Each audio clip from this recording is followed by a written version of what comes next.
Alors on va voir ici un théorème sur la convexité d'une fonction.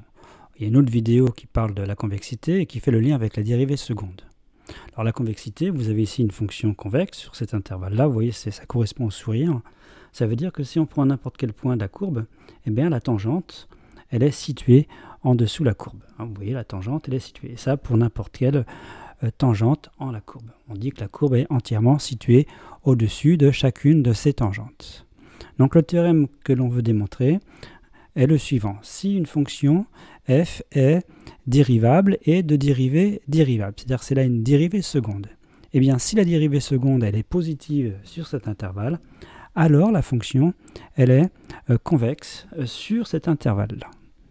Donc ça c'est une démonstration que l'on va faire. Donc on va prendre n'importe quelle tangente ici d'un point de la courbe et on va étudier les positions relatives entre la courbe et cette tangente. Je me donne donc un réel a dans i donné et je considère la tangente en petit a. Donc on sait qu'une équation de cette tangente est y égale f de a plus f' de a facteur de x moins a.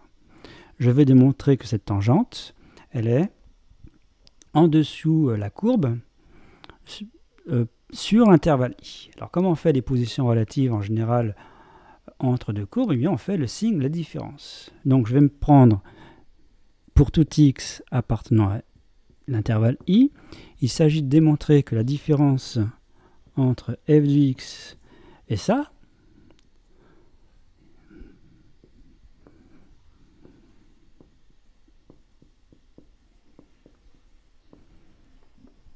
eh bien cette différence, elle est positive. Donc c'est une fonction auxiliaire que je vais appeler g de x. Il s'agit de démontrer que pour tout x dans i, g de x est positif. Parce que si g de x est positif, ça veut dire que f de x est supérieur à ça, et donc ça veut bien dire que la courbe elle est située au-dessus cette tangente. Et ça sera vrai pour n'importe quelle tangente en petit a de la courbe. Alors pour obtenir le signe de cette fonction, on va le faire par ces variations. On va le faire en deux temps. Et à un moment donné, il va falloir utiliser l'hypothèse sur f seconde. On sait que f seconde est positive sur i. Donc je vais dériver une première fois g. Donc ça donne f'. Attention, ici la variable c'est x. A c'est une constante, c'est donné.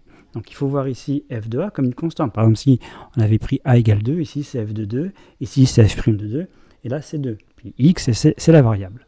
Donc si on dérive, ça fait f' de x et moins. Donc il faut que je dérive ça. Alors la dérivée de f de a, comme ça c'est une constante, c'est 0. Et là j'ai une constante multipliée par x moins a. Donc si je développe ça, ça fait f' de a fois x moins a fois f' de a. Et a fois f' de a c'est une constante, donc la dérivée est nulle. Et f' de a fois x, la dérivée c'est f' de a. Donc ça fait moins f' de a. Alors c'est ça qui pose problème, c'est quand on dérive ce genre de fonction où il y a deux lettres qui interviennent, il faut voir celle qui est la variable. C'est une fonction de x et on veut g' de x. Ici a c'est une constante, d'où chaque fois qu'on voit a, il s'agit ici d'une constante. Alors, donc quand on dérive, ça fait 0. Ça c'est une constante. Donc ça, la dérivée de f' de a fois x, c'est bien f' de a. Donc ça c'est g'. Bon, et ensuite on va dériver une deuxième fois, donc on va obtenir g seconde. Donc la dérivée seconde, c'est f seconde de x, on dérive une deuxième fois, et ici, comme c'est une constante, ça fait 0. Et vous voyez, en fait, on récupère f seconde, et on sait que par hypothèse, f seconde, elle est positive. Donc voilà, faisons les variations, en commençant par g seconde de x. Donc ici, x est dans i, et on sait également que a est dans i. Donc on sait que g seconde, c'est f seconde, et par hypothèse, f seconde, c'est positif. Alors je ne mets pas le signe plus, puisque en général, quand on met un signe plus, ça sous-entend strictement positif. Mais dire que g seconde est positive, ça veut dire que g' elle-même, elle est croissante. Alors ici, ce n'est pas strict, c'est croissante seulement. Alors je vais effacer ça, et on va se concentrer sur g', parce que je veux récupérer g. Alors, g' est croissante sur l'intervalle I, on sait que A est dans I. Qu'est-ce qu'on peut dire d'autre de G'? Si on remplace X par A ici, G' de A est dans l'intervalle I, je vous rappelle, G' de A, c'est F' de A moins F' de A, donc ça vaut 0. Elle est croissante, elle s'annule en A. Donc ce que l'on peut en déduire, puisqu'elle s'annule et si elle est croissante, c'est que les valeurs qui suivent ici, ça sera supérieur ou égal ici à 0. Donc ici, ça sera positif ou nul. Ici, ça sera négatif ou nul. Ça, c'est pour G'. Et du coup, on va en déduire les variations de G. Donc G, ici, est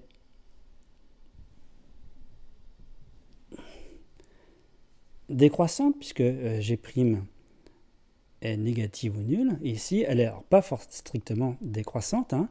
Elle est décroissante, et là, elle est croissante, pas strictement croissante. Ça, c'est pour G. Et on sait qu'en A, G, si on remplace X par A dans G, ça fait F de A, moins, donc ici, A moins A, ça vaut 0, donc ça vaut 0, et F de A moins F de A, ça vaut 0. Donc on obtient les variations de la fonction G.